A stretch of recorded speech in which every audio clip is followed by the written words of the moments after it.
장동혁 대표가 이재명이 정신 차리라고 일갈했습니다. 이재명은 통일부 업무보고에서 북한 노동신문을 못 보게 막는 이유가 국민이 그 선전전에 넘어가서 빨갱이가 될까 봐 그러는 것 아니냐라고 했어요. 그러면서 국민을 주체적 존재로 취급하는 게 아니라 선전선동에 넘어갈 존재로 취급하는 것 아니냐.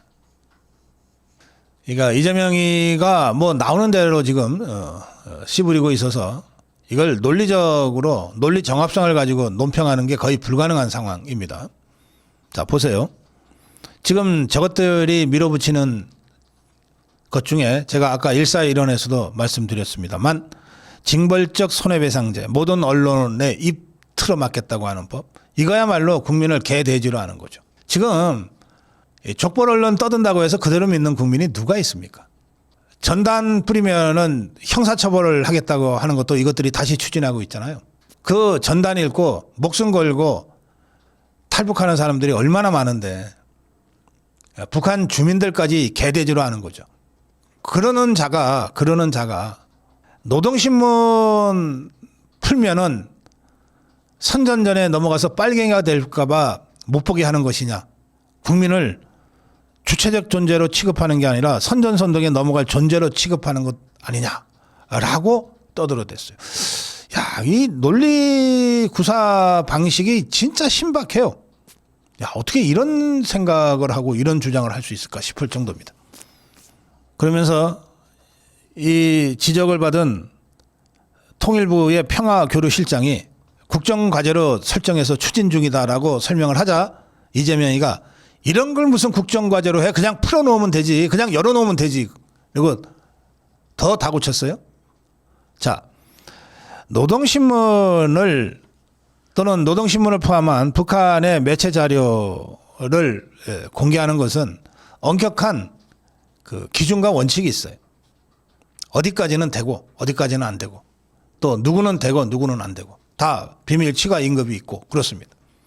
이거를 이재명이가 그냥 풀어놓으면 되지 뭘 절차를 자꾸, 이게 무슨 국정과제야. 그냥 당장 오늘이라도 풀으면 그만이지. 법도 원칙도 다 개무시하는 이재명의 독재적 방식이 그대로 생방송을 통해서 국민들한테 지금 전달되고 있는 겁니다. 또 황당한 얘기를 했습니다. 이재명이는 남북관계에 대해서 남북이 진짜 원수가 된 것 같다. 불필요하게 강대강 정책을 취해서 정말로 증오하게 된 것 같다고 하면서 그 원인을 윤석열 정부에다가 전부 덮어 씌웠어요. 뭐라고 그랬냐 이재명이가 북한이 전 분계선에 걸쳐 삼중 철책을 치고 다리를 끊고 도로를 끊고 옹벽을 쌓고 이런 경우는 처음이다. 그러면서 우리는 북한이 남침을 하려고 한다. 남한을 군사적으로 노리고 있다. 그렇게 교육받거나 선전당해왔다. 선전당해왔대. 선전당해왔다는 뜻은 뭐냐면 사실은 그렇지 않은데 선전당해왔다 이런 뜻입니다. 그리고 나서 이게 지가 생각해도 좀 너무 많이 나갔다 싶었는지 아니 뭐 그런 주장도 상당히 근거 있게 보여지기도 합니다만 하고 한마디 붙여요. 그래놓고 현실을 들여다보면 북한은 혹시 남쪽이 북침하지 않을까 걱정해서 삼중 철책치고 혹시 남쪽으로부터 탱크라도 넘어오지 않을까 해서 평원 지역엔 방벽을 쌓고 다리를 끊고 도로를 끊고 하고 있다. 그러면서 정략적 욕망 때문에 이렇게 됐다. 정략적 욕망. 이게 특검이 그 내란 특검이 외환죄를 어떻게든 뒤집어 씌우려고 했던 그 발상입니다. 윤석열 대통령이 계엄 선포의 명분을 북한의 위협에서 찾기 위해서 우리가 먼저 드론 보내고 도발을 유도했다. 이런 정략적 욕망 때문에 이렇게 됐다고 지금 떠들어대고 있는 거예요. 그러면서 일종의 업보로 할 수 있다. 지난 정부 때 북한을 적대시한 업보가 현재의 남북관계 단절로 이어졌다. 이렇게 떠들어댔는데 북한의 노동당은 지금도 남한을 해방시켜서 한반도 전체를 인민민주주의 공산주의 체제로 적화해야 한다는 당 방침을 고수하고 있습니다. 70여 년 동안 한 번도 바꾸지 않고 고수하고 있어요. 그 방침에 따라 6.25 전쟁 전면 남침을 이자들이 했고 그 방침에 따라 수많은 군사 도발을 우리한테 해왔습니다. 그런데 우리는 우리나라 헌법에, 대한민국 헌법에 자유민주적 질서로 평화적으로 통일한다고 되어 있습니다. 평화적으로. 그래서 대한민국의 군 편제는 언제 도발할지 모르는 북한의 도발과 전면전에 대처하기 위한 방어적 편제입니다. 반면에 북한은 언제든 수령의 명령만 있으면 휴전선을 넘어 남침할 수 있는 공세적 전진적 태세로 배치되어 있어요. 군사 전문가들이 하나같이 분석하고 있는 겁니다. 그런데 이재명이라는 자가 우리가 남침할까 봐 북한이 방어 철책을 삼중으로 치고 있다고 엉뚱한 소리를 해댄 겁니다. 그러면서 그 모든 원인을 윤석열 대통령, 윤석열 정부에게 덮어씌우고 있는 거예요. 그 논리적 귀결이 외환죄를 어떻게든 엮으려고 했던 내란 특검의 황당한 시도였습니다. 이런 이재명이의 남북관계 관련 발언에 대해서 장동혁 대표는 이렇게 얘기했습니다. 정신 차리시라. 대북 굴종은 평화가 아니다. 지금 이재명 정부가 가는 목적지는 평화 통일이 아니라 무장 해제고 북한에 백기 투항하는 것이다. 이번 정부가 대북 전단 보낸 것을 북한에 사과하고 싶다며 국민 염장을 질렀고, 이재명은 북한 노동신문에 대해서 우리 국민이 못 보게 막지 말라고 호통쳤다. 헌법을 수호해야 할 대통령이 헌법이 지향하는 자유민주적 평화통일 정신을 정면으로 거역하고 있는 것이다. 우리 국민은 분노하고 북한 김정은이는 음흉하게 웃으며 박수치고 있다. 다음으로 가겠습니다. 칭찬은 고래도 춤추게 한다면서요. 아첨은 독재자도 춤추게 합니다. 누가 더 아첨을 잘하는지 경쟁하는 것 같아요, 이 자들이. 자, 김민석의 아첨을 보겠습니다. 김민석이는 굳이 호남에 가서 국정 설명회를 하면서 이재명 대통령의 호남에 대한 애정은 찐이다. 대선 전에는 이재명 정부 5년이 너무 길다고 했는데 요새는 5년이 너무 짧다고 한다. 더 했으면 좋겠다고 하는 분들도 있다. 그러면서 김대중 대통령이 항공모함이고 노무현 대통령이 활화산이고 문재인 대통령은 은은한 바다 같은 분이었다면 이재명 대통령은 정책을 가장 깊이 아는 분이다. 이 대통령이 외교를 잘 하지 않느냐. 당 대표 때부터 매주 주한 외국 대사들과 만남을 지속했다. 미리 준비하고 있다고 느꼈다. 그 만남 중에 그 유명한 싱하이밍 앞에서 두 손 쪼아리면서 쇠쇠거렸던 바로 그런 만남이 있었죠. 그러면서 최근 생중계로 진행된 정부 부처 업무 보고와 관련해서 김민석이는 넷플릭스보다 재미있는 채플릭스다. 재미있으신가? 하고 보고하는 사람은 괴롭고 아주 힘들다. 강도와 긴장감이 만만치 않지만 많이 배운다. 더 열심히 생중계를 봐달라. 댓글은 정부 부처 장관 그 누구보다 대통령이 꼼꼼히 다 본다. 잘못한다 싶을 땐 질책의 말씀을 달라. 이렇게 아첨을 맺었어요. 제가 한마디만 할게요. 5년이 너무 길다. 6개월이 너무 길었다. 6개월이 너무 길었다. 이게 민심입니다.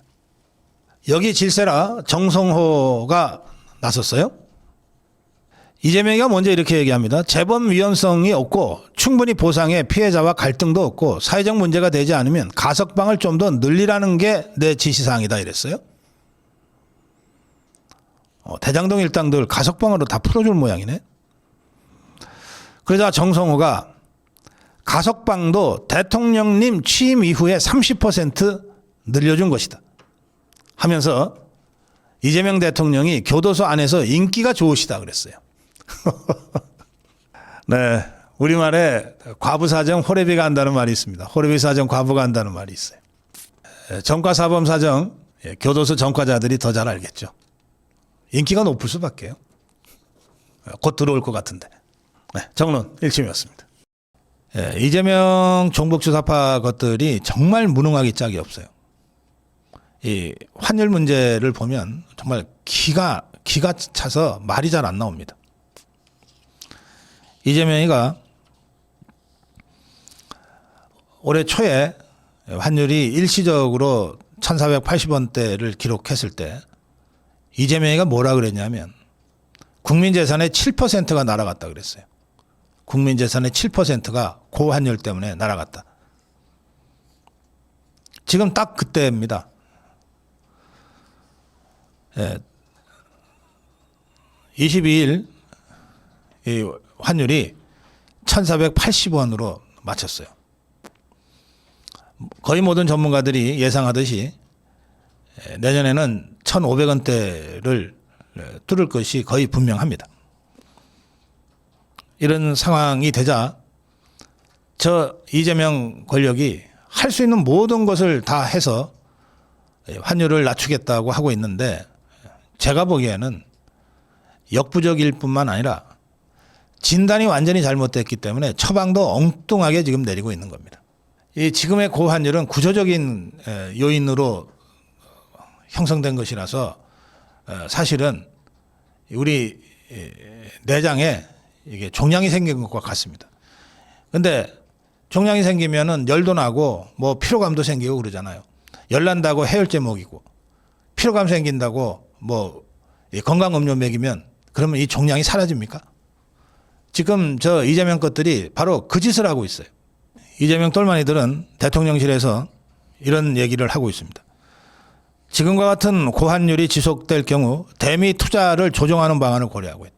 이재명이가 직접 트럼프한테 가서 야단 맞고 난 다음에 관세 협상이라고 하는 것을 해서 팩트시트라고 하는 걸 발표했잖아요. 거기 보면 3,500억 달러를 미국에 투자하는데 그중에 2천억 달러는 현금으로 매년 200억 달러씩 미국에 투자한다 이렇게 돼 있잖아요. 그러니까 최소한 매년 200억 달러씩 우리 달러가 미국으로 들어가게 돼 있어요. 그러니까 어차피 달러가 지금 미국으로 들어가게 돼 있으니까 한국 돈의 가치가 떨어질 수밖에 없잖아요. 이제 그런 걸 가지고 이 대미 투자를 조정하는 방안을 검토하고 있다고 얘기를 하고 있어요. 좀 적게 투자하거나 좀 늦추거나 뭐 이런 것이 싫텐데 그거요. 이재명이 마음대로 할 수 있는 게 아닙니다. 이미 팩트시트가 발표됐기 때문에 그 내용에 의거해서 진행될 수밖에 없어요. 그러면 팩트시트에서는 어떻게 돼 있냐? 대미 투자액 200억 달러 매년 하기로 했다는 것을 150억 달러만 할게요 라고 하려면 미국 정부에 요청을 해야 돼요. 우리가 마음대로 할 수 있는 게 아닙니다. 미국 정부에 요청을 해야 돼요. 그러면 어떻게 되냐? 요청하면 무조건 받아주냐? 그게 아니고 팩트시트에는 미국은 선의로 이에 대해 적절히 검토할 것이라고 되어 있어요.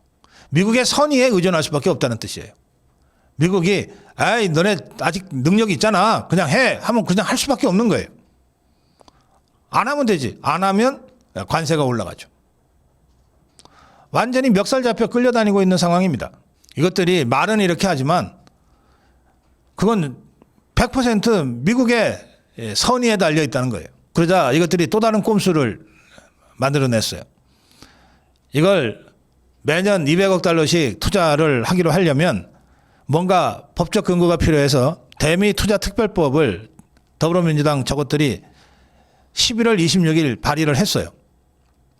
이걸 처리해서 이제 법적으로도 매년 200억 달러씩 하겠다는 약속을 지키기로 한 건데 이 얍삽한 꼼수는 뭐냐면 이 법을 통과를 늦추면 되지 않냐 이거예요.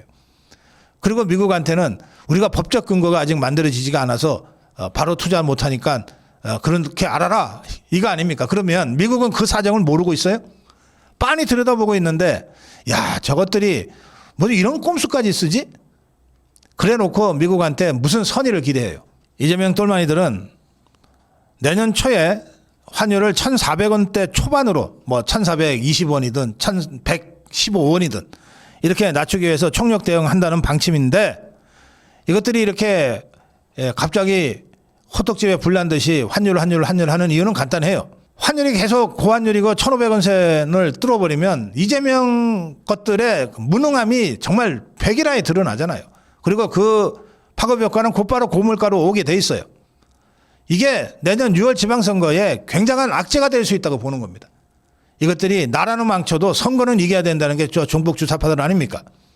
그래서 어떻게든 내년 초에 일시적으로라도 1,400원대 초반으로 낮춰야 되겠다. 그래서 이것들이 이미 할 수 있는 모든 걸 다 하고 있어요. 국민연금 해외 투자도 줄이라 그러고 해외 투자한 개인 투자자들한테도 돌아오라 그러고 온갖 것을 다 하고 있는데 백약이 무효입니다. 왜? 한국 경제를 못 믿겠다는 거니까. 조선일보는 사설에서 이 문제를 다루고 있습니다. 백약이 무효인 원화 폭락. 결국 이거는 한국 경제에 미래가 있는지를 묻고 있는 것이다. 오만 짓을 다 해도 고환율을 지금 낮추지 못하고 있지 않냐. 조만간 뭐 내년이면 1,500선을 넘을 것이라는 전망이 다수의 전문가들로부터 나오는데 환율 1,500원 넘는 게 대한민국 건국 사상 딱 2번 있었다. 한 번은 IMF 위기 때, 또 한 번은 글로벌 금융 위기 때. 근데 이번에 환율은 무슨 국제금융의 흐름 때문이 아니라 우리 경제의 체질이 약해져서 생긴 일이라서 훨씬 더 악성이고 심각하다. 이재명 것들이 뭐 총력전을 다 핀다고 하고 있는데 제가 봐도 총력전 할 수 있는 걸 다 쓰고 있어요. 그런데도 환율이 잡히지 않는 것은 이자들의 진단이 잘못됐기 때문에 엉뚱한 처방을 내고 있어서 그런 것이다. 이재명 것들은 환율 상승의 가장 큰 원인이 국민연금과 서학개미의 해외 투자 때문이라고 진단을 해서 그래서 진단을 그렇게 하니까 처방도 어떻게 나오냐? 국민연금과 개인 투자자가 해외 투자를 줄이도록 유도하는 단기 대책이 처방이라고 나온 것이다. 그런데 그보다 더 큰 문제는 한국 경제의 펀더멘탈, 기초가 무너지고 있다는 것이고 수많은 악법들 때문에 더 나아가서 이런 상황에서 이재명 것들이 끊임없이 돈을 푸는 포퓰리즘 정책을 하고 있기 때문이다.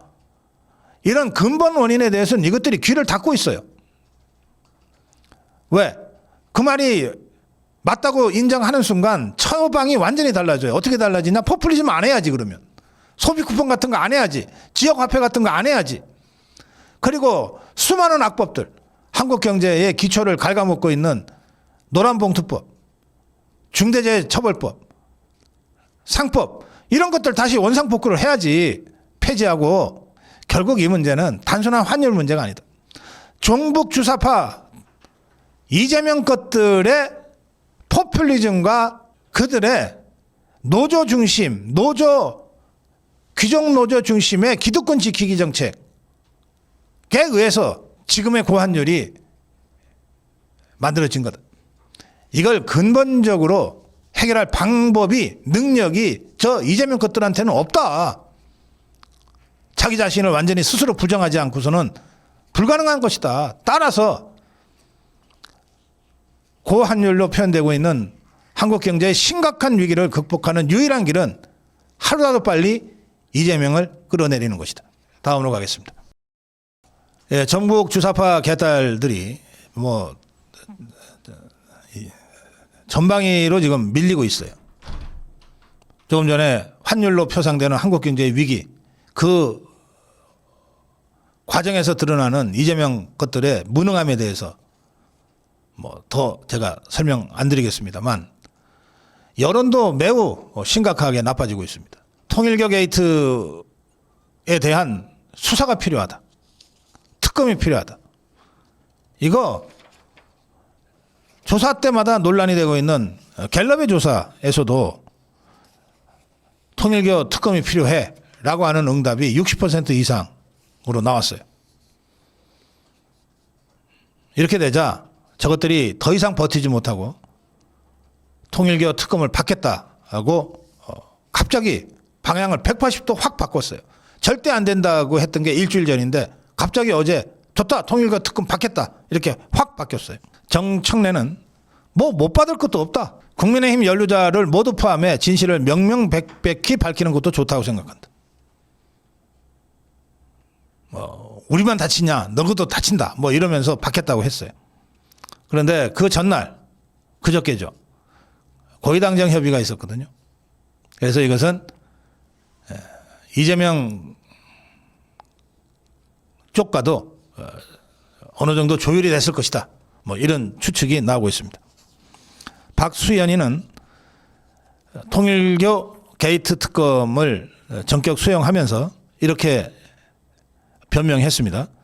당은 당 자체 여론조사와 언론 보도 등을 중심으로 민심을 면밀히 주시 살펴봤다. 민심에 부응한다는 측면에서 수용한 것이다. 대통령실에서도 특검 논의가 진전되는 것에 대해 환영한다는 입장이다.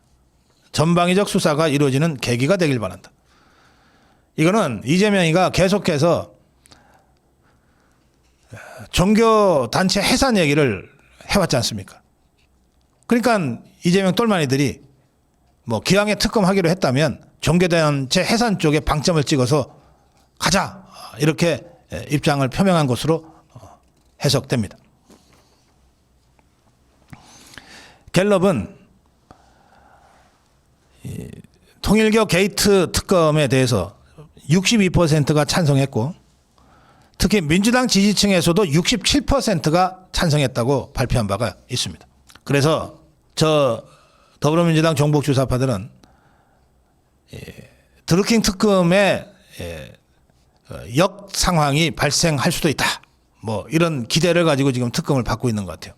드루킹 특검은 추미애가 저 자유파 댓글 부대 잡겠다고 덜컥 시작하는 바람에 특검이 진행이 됐고 그 과정에서 결국 김경수가 감옥에 가는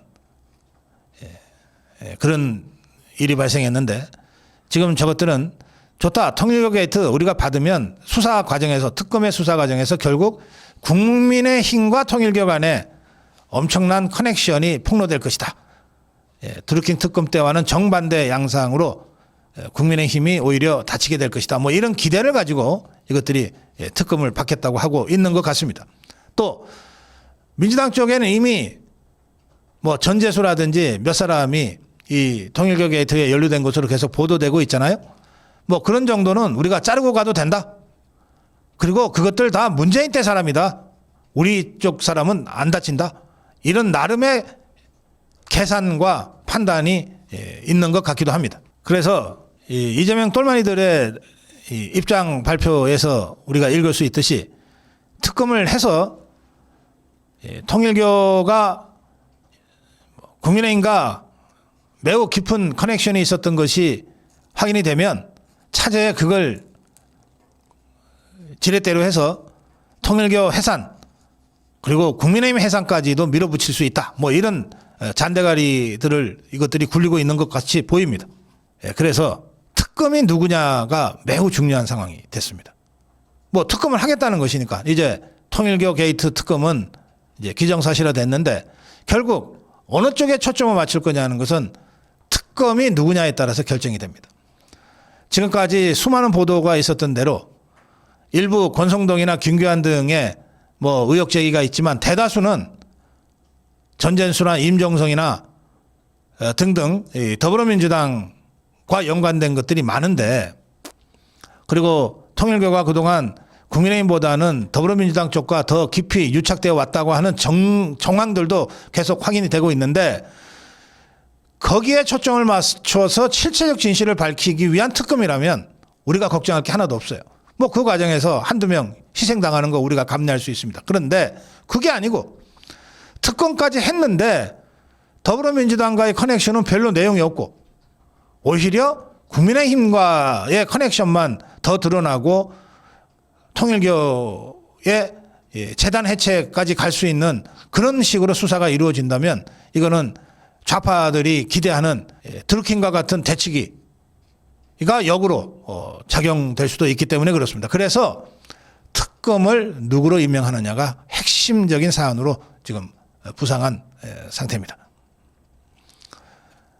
그런데 저는 제가 그동안 쭉 접해온 통일교 관련 정보라든지 또는 보도되고 있는 상황을 보면 일부 국민의힘 정치인들도 통일교 차원에서는 보험 들기 위해서 접촉했을 가능성이 있지만 주요한 로비 대상은 종북 주사파들이었을 것이다 라고 저는 생각합니다.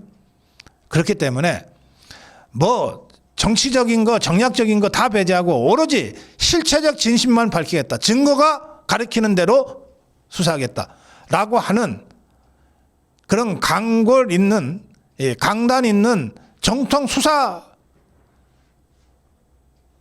특검이 임명이 된다면 이 문제는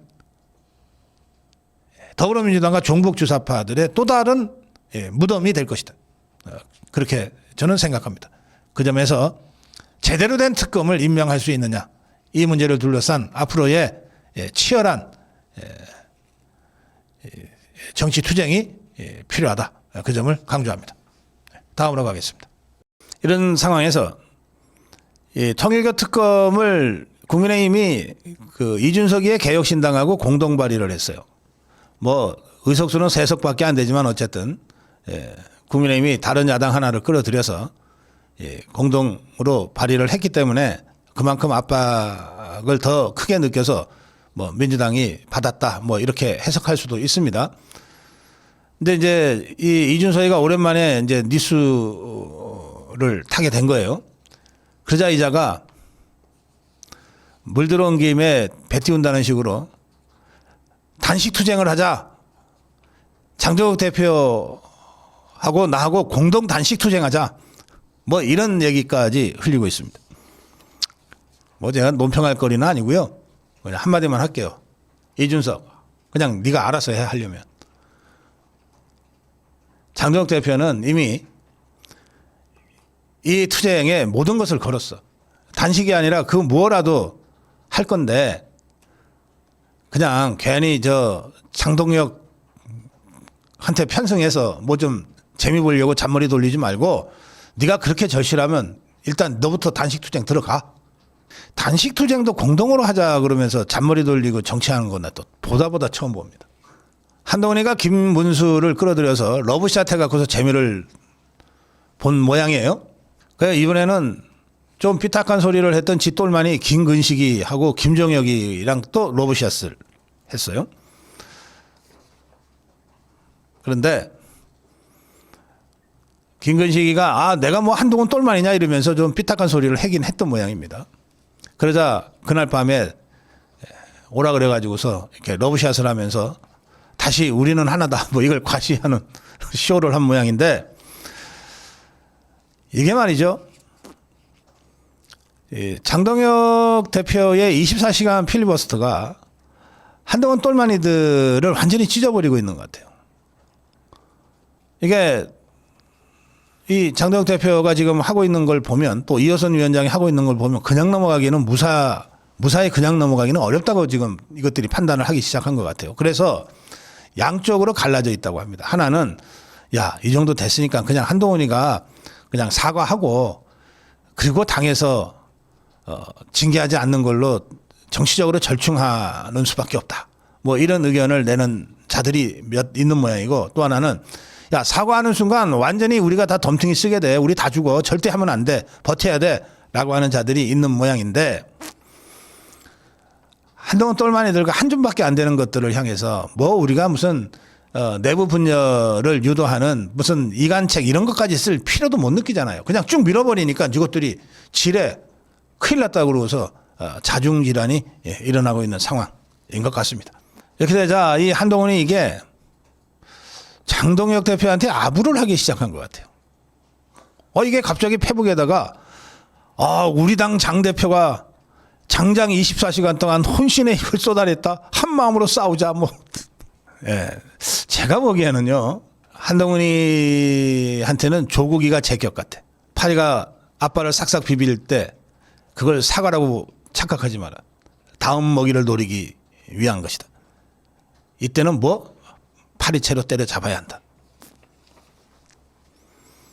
네, 서해 공무원이 북한 군에 의해서 총살당하고 시신이 불태워져서 훼손당한 이 사건 관련해서 그동안 당시 국가안보실장을 맡았던 서훈을 비롯한 문 정권의 핵심 인사 5명에 대한 재판이 진행되어 왔는데, 1심에서 5명 전원에게 무죄가 선고됐습니다. 증거 부족 때문입니다. 재판부는 해수부 공무원 이대준 씨가 북한군의 피격 소각된 사실도 인정했고 문재인이가 이 사건을 보고받고 약 26시간이 지난 뒤에야 국민들에게 알린 사실 등을 다 인정했습니다. 또 서욱이, 박지원이 등이 국방부와 국정원에 이대준 씨 관련 첩보 보고서를 대량 삭제한 정황도 다 드러났습니다. 재판부는 이 같은 사실과 정황을 모두 인정했어요. 그럼에도 검찰이 제출한 증거만으로는 형사처벌을 할 수 있을 정도의 혐의가 입증됐다고 볼 수 없다. 증거가 부족하다 그런 뜻입니다. 그래서 5명 전원에 대한 무죄를 선고했습니다. 그렇다면 증거 부족으로 무죄가 나온 상황이니까 검찰은 당연히 증거를 더 수집해서 즉각 항소를 해야 되겠죠. 재판부는 이 판결문에서 당시 문재인 정권은 이대준 씨가 구조될 것이라는 판단 하에 별다른 조치를 취하지 않다가 몇 시간 후에 피격 소각됐다. 지금 와서 보면 지나치게 안이한 판단이었다는 것을 지적하지 않을 수 없다. 그러면서도 이것을 범죄로 인정할 만한 증거는 부족하다. 이래서 유죄가 입증되지 않았으므로 무죄다. 이런 취지의 무죄 판결을 내렸습니다. 국민의힘은 즉각 논평을 냈습니다. 이재명 정권과 민주당의 끝없는 사법장악 시도와 판사에 대한 겁박이 결국 민주당 스스로를 위한 방탄으로 현실화됐다. 이 판결이 나오자 고 이대준 씨의 친형 이래진 님은 국가가 국민의 생명을 지키고 보호하는데 아무것도 하지 않은 것을 재판부가 정당화했다. 오늘 판결은 납득하기에 의문이 들고 황당무계하다. 무죄를 선고할 거였으면 진작 죄가 없다고 했어야 하는데 6년 동안이나 끌어왔다. 그동안 우리 가족들이 겪은 고통이 얼마나 컸겠느냐. 대리인, 법률 대리인 김기훈 변호사도 이번 무죄 선고는 현저히 합리성을 상실해 사회적 타당성을 결여한 판결이다. 자, 국민의힘이 논평에서 판사에 대한 겁박이 결국 민주당을 위한 방탄으로 현실화됐다고 얘기했는데 이 판사가 누구냐? 바로 내란 사건 형사 재판을 맡고 있는 지귀현 판사입니다. 그런데 이 지귀현 판사는 그동안 이 내란몰이를 해온 종북주사파들로부터 집중적으로 전방위적인 공격을 받아왔습니다. 어떤 면에서는 조희대 대법원장보다 더 많은 공격을 받아왔다고 할 수 있습니다. 그 지귀현 판사가 공격을 받게 된 계기가 지난 3월에 윤석열 대통령 구속 취소 결정을 내린 것이었습니다. 그러자 그 직후에 뭐 룸살롱 접대를 받았니 어쩌니 뭐 내란 전담부를 설치해서 뭐 지기현을 배제해야 한다는 등 또 지기현을 탄핵해야 한다는 등 온갖 공격들이 왔던 겁니다. 그래서 이번 1심 판결을 보고 법조계 일각에서는 지기현 판사를 향한 정치권 특히 종북주사파 개딸 더불어민주당의 압박이 이번 사건 판결에 영향을 준 것 아니냐라고 하는 분석을 내놓고 있습니다. 한 법조계 관계자는 지기현 판사는 사법부에서 조희대 대법원장 다음으로 정치적 공격과 압박을 많이 받아온 사람이다. 여권의 주요 인사들이 기소된 이번 사건에서 엄격한 판단을 내리기에는 부담이 있었을 수 있다. 또 다른 관계자는 이 대목이 중요합니다. 또 다른 관계자는 윤석열 대통령 내란 사건 1심 선고를 앞둔 상황에서 추가적인 정치적 압박을 부를 수 있는 판단을 피하려고 했을 것이다. 뭐 사건은 다 똑같은 사건이지만 그러나 어쩔 수 없이 더 중요한 사건과 덜 중요한 사건으로 분류될 수밖에 없죠. 지기현 판사한테는 윤석열 대통령의 이른바 내란 사건이 자신이 그동안 맡았던 모든 사건 중에서 제일 중요한 사건이고 가장 부담이 큰 사건일 겁니다. 이 사건 선고를 앞두고 이 서해 공무원 피살 사건과 관련돼서 유죄를 때릴 경우에는 분명히 더 정복 주사파들의 또 다른 집중적인 공격이 예상이 되고 그런 상황에서 윤석열 대통령 내란 사건을 객관적이고 공정하게 판단할 수 없을지도 모른다. 라고 하는 나름의 고민이 이 1심 판결 무죄에 있는 것 같다. 실제로 내용을 객관적 사실과 정황을 다 인정하고 또 정부의 잘못을 지적하면서도 증거 부족으로 무죄를 선고한 것은 그런 고민이 반영된 것 아니냐. 이런 해석까지 지금 나오고 있는 상황입니다. 네. 윤석열 대통령 이른바 내란 사건 1심 판결을 앞둔 지기현 판사에 대해서 앞으로 정복 주사파들이 더 강하게, 더 지저분하게, 더 사악하게 공격해올 가능성까지 시사한 그런 분석이라고 생각합니다.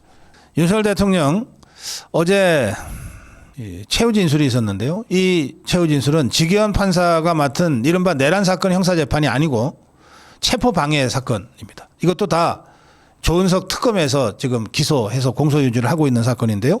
그 사건이 먼저 구형이 떨어졌어요. 구형 10년입니다.